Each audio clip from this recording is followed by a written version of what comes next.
की एक और बड़ी खबर का रुख कर लेते हैं। आप जानते हैं कि भगौड़े मेहुल चोकसी की बेल्जियम में गिरफ्तारी हो गई है, लेकिन अब बड़ी खबर यह है कि भारत लाने की कोशिशें तेज कर दी गई हैं। उसके प्रत्यर्पण की तैयारी की जा रही है।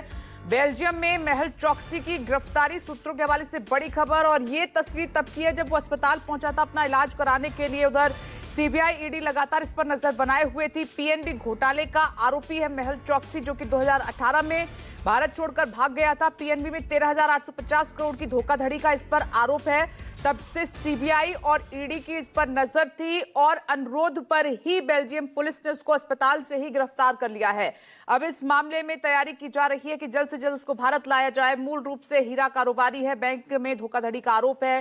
13,850 करोड़ की धोखाधड़ी का आरोप लगा है। कौन है मेहुल चोकसी, एक बार फिर से हम आपको बता रहे हैं। राहुल पांडे भी हमारे साथ जुड़ गए हैं और इंद्रजीत सिंह भी हमारे साथ इस खबर पर मौजूद हैं। तो विमल, बड़ी खबर अब इसमें यह है कि जल्द से जल्द भारत लाने की तैयारी की जा रही है कि मेहुल चोकसी को भारत लाया जाए। क्या इनपुट है आपके पास?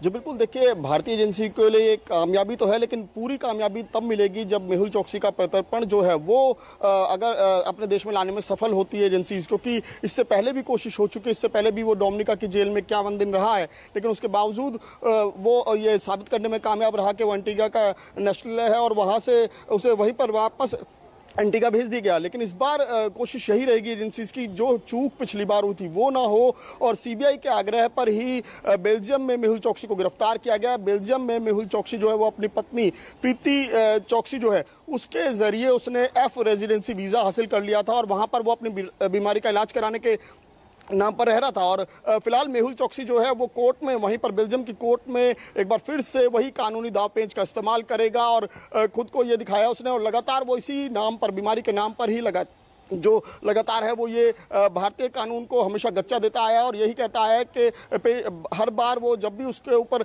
नोटिस होता है वो हर बार यही उसके जवाब में कहता है कि वो बीमार है, वो नहीं आ सकता। तो इस बार भी इसी तरीके की बातें की जा रही हैं कि वो जो है वो ब्लड कैंसर, उसने खुद को बताया कि ब्लड कैंसर का इलाज कराने के लिए वो वहाँ पर इस वक्त बेल्जियम में है, और उसी के इलाज के लिए वो वहाँ पर मौजूद है। तो इस बार भी यही कहा जाएगा कि एजेंसीज की राह आसान नहीं है। तो साफ तौर पर हम पहले भी बता रहे थे और विमल भी इस बात की पुष्टि कर रहे हैं कि प्रत्यर्पण की राह इतनी आसान नहीं है। कैसे, किस तरीके से अब उसको भारत लाया जाएगा, ये देखना होगा। मुंबई से राहुल पांडे भी हमारे साथ मौजूद हैं। राहुल, ये कितनी बड़ी सफलता है भारतीय एजेंसी के लिए, हमारे लिए, क्योंकि लंबे वक्त से जो है इसकी तलाश थी कि कैसे करके इसको भारत लाया जाए, इसको गिरफ्तार किया जाए, लेकिन दांव पेच लगाकर हर बार बचता रहा है ये।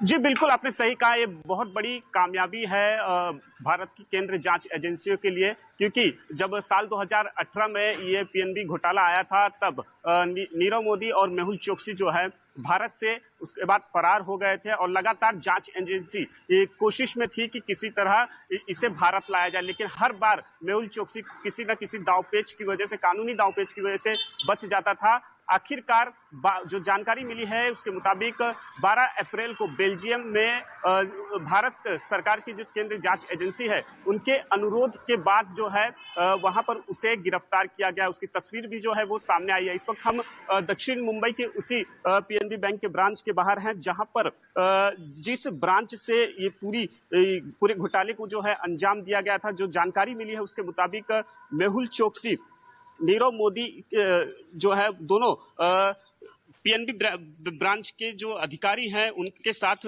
मिलकर फर्जी तरीके से जो है झूठ बोलकर, धोखा देकर जो है लेटर ऑफ अंडरटेकिंग हासिल किया था, और उसके बाद जो है करोड़ों रुपए का चूना बैंकों को लगाया था। जब साल 2018 में ये पूरा मामला जो है उजागर हुआ, जब बैंक के जो ब्रांच अधिकारी हैं वो बदले गए, तब जाके ये सारा का सारा पूरा मामला जो है सामने आया। उसके बाद कई जगहों पर केंद्रीय जांच एजेंसियों की जो है छापेमारी की गई, ईडी ने छापेमारी की और सीबीआई की टीम जो है अलग अलग जगहों पर इस केस से जुड़े जो है रेड मारे।